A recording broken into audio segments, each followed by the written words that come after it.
तो झेंडा कोणाचा आहे? मुघलांचा. मग आपण आपला झेंडा खाली का नाही लढत? शिवबा, त्यासाठी स्वराज्य लागतं. आणि स्वराज्यासाठी काय लागतं?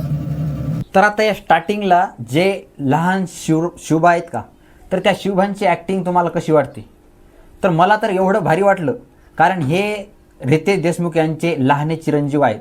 हे फक्त 10 वर्षाचे आहेत, पण त्यांनी त्यांच्या आयुष्याची म्हणजे या बॉलिवूडमध्ये आणि या मराठी चित्रपटामध्ये एक नवीन सुरुवात केली. तर मला खूप छान वाटतंय आणि भारी पण वाटतंय. विद्रोह.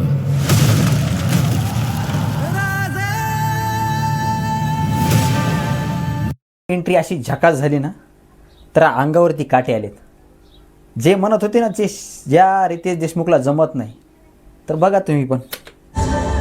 अग्रूर हुकमांना कळू द्या, मराठे मातीत गाडले जात नाही, ते मातीत पेरले जातात.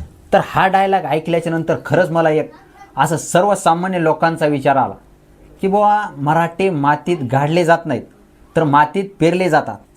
खरंच खूप छान डायलॉग आहे आणि मला पण आवडला.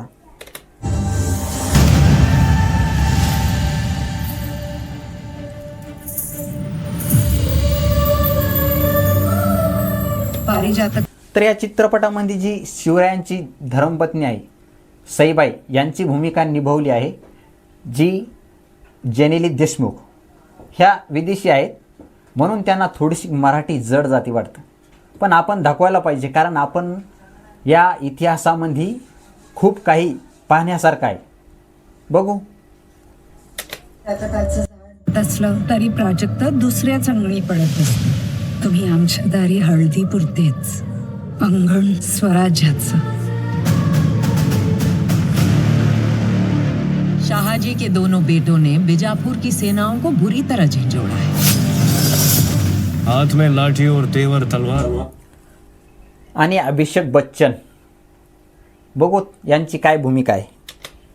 लाठी से धर्म बचाओगे. धर्म की रक्षा ही शंभू का धर्म है. अभिषेक बच्चन ही या चित्रपटामध्ये शंभू राजांची भूमिका निभावत आहेत. मला तर असं वाटतं की हे रितेश देशमुख यांनी परफेक्ट विचार करून आणि खूपच म्हणजे जास्त विचार करून यांना निवडलं असेल, कारण त्यांची भूमिका एकदम परफेक्ट वाटते मला. बघूच समोर काय होतंय. घुट्टी में अकड़ तो खूब पिलाई अपने साहबजादों को. अकड़ तोड़ने का नुस्खा हम भी जानते हैं. अगर तराजू में एक तरफ अफजल हो, दूसरी तरफ दुनिया के सारे सुरमा हो, और खुदा से भी पूछा जाए किसका पलड़ा भारी है, तो पूरी कायनात से एक ही आवाज आएगी, अफजल.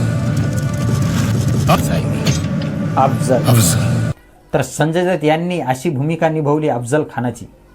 खरंच मला तर एकदम वाटतंय परफेक्ट अफजल खान दिसतायत संजय दत्त, कारण त्यांची हाईट आणि त्यांची साईज बघून खरोखर ते अफजल खान वाटतायत.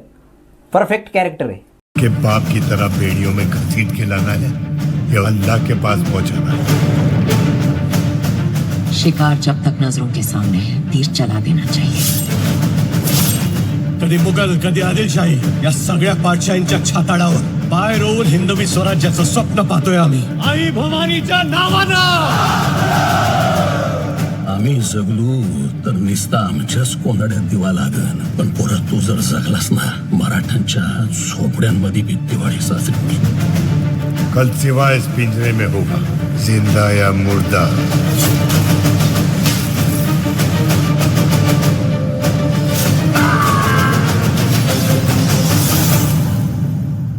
आम्हाला खानाचं मस्तक पाहिजे शिवबा. तर चित्रपटाचं बॅकग्राऊंड म्युझिक एकदम हेवी क्वालिटीचं आहे आणि ते डायरेक्टर आहेत रितेश अजय अतुल, हे त्या म्युझिक डायरेक्टर आहेत.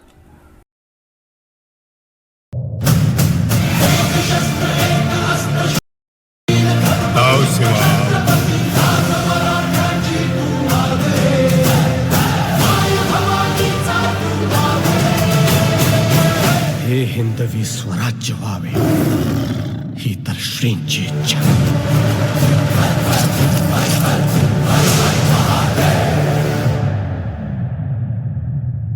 तर भावांनो, चित्रपट नेमकंच आपण जे ट्रेलर बघितले का, खरंच एवढं भारी आहे. आणि जे कोणी म्हणत होते का या चित्रपटामध्ये 100 कोटीचं बजेट आहे आणि हे चित्रपट फ्लॉप होणार आहे, तर मला ट्रेलर बघितल्याच्या नंतर तर असं वाटत नाही की हा चित्रपट फ्लॉप होणार.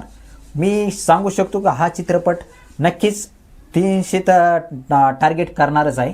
आणि जे जळणारे आहेत आणि त्यांना वाटतं हा चित्रपट फ्लॉप होणार आहे, तर आपण महाराष्ट्रातील आणि सर्व भारतातील लोकांना फक्त एवढं सांगायचं आहे, सर्वांनी हा चित्रपट बघा.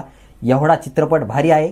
आणि मी बघितला आणि आपण सर्वांनी मिळून हे ट्रेलर बघितले का, तर तुम्हाला काय वाटतं हे कमेंटमध्ये नक्की सांगा. जय शिवराय, जय महाराष्ट्र.